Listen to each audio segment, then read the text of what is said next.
For more on the expected firings, Ken Kuttner joins us now from Williamstown, Massachusetts. He's an economics professor at Williams College. Thank you so much for joining us. You're welcome, Elaine. Well, what will these defense cuts mean? We're seeing some leadership impacted right now. Will the United States be less secure?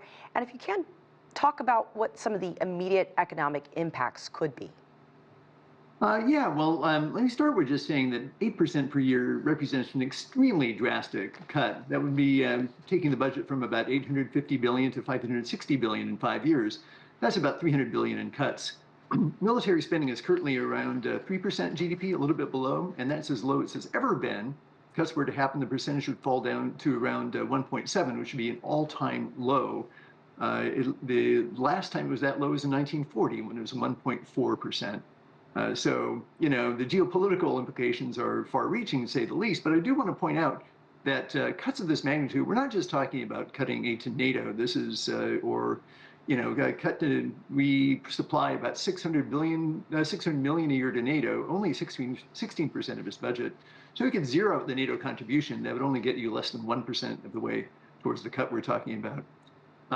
With regard to the economic impact, I figure this would be about a quarter point off of US GDP per year. But a key point is that the effects would be very unevenly distributed. Some states will see much larger impacts.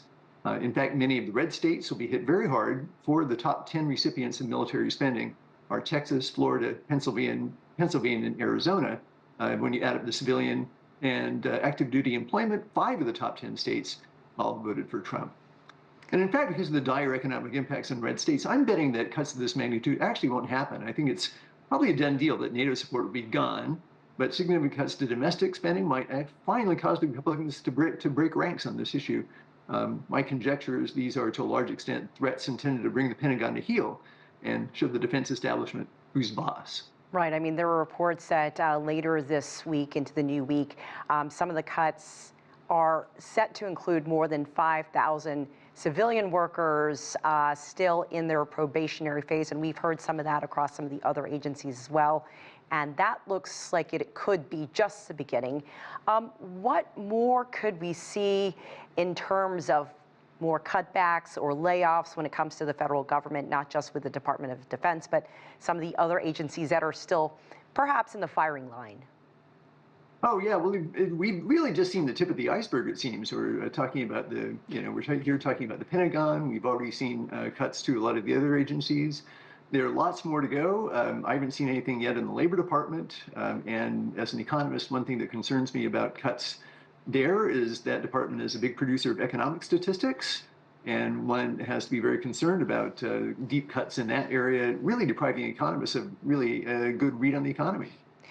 You mentioned some of the red states that could be affected by what we're seeing with the defense cuts, but can you describe some of the other ripple effects when it comes to the U.S. economy? Could this mean less spending by families, less spending and impact on small business owners, and a lot of talk, at least in this area, in the Washington, D.C. area, because of how much the federal government plays a part here, is real estate. So can you talk a little bit about the economic impacts there? Absolutely. Well, I'm expecting to see the real estate market in the greater Washington area really take a tank as a result of this. But the important thing is that a lot of this, the important thing to realize is that so much of the Pentagon spending is spread around all corners of the United States. Some of these in areas that are not very wealthy. So, for example, a lot of the more rural, less affluent areas of the country are host to military bases. And if you're talking about, look, you can't cut 33% of the Pentagon budget without simply by cutting the Pentagon staff. These cuts are going to go throughout the country, military bases, contractors, subcontractors. The effects will be spread all over the place, and you're going to see these multiplier effects coming from cutbacks in spending throughout the country. So it'll have very, very widespread but uneven effects throughout the nation. So I guess, the big question people want to know is the timeline. We're seeing some of these announcements come hard and fast. We're just really about a month into this new administration. When you see all of these layoffs and these cutbacks across the board, what kind of timeline are we talking about as far as feeling this in the economy? Weeks, months, next year? Well, probably even sooner than that. I mean, put it this way, if you thought that your job was in jeopardy, or if you anticipated losing your job next month, what do you think you'd do now? You'd probably stop spending. You'd probably cut back, tighten the belt.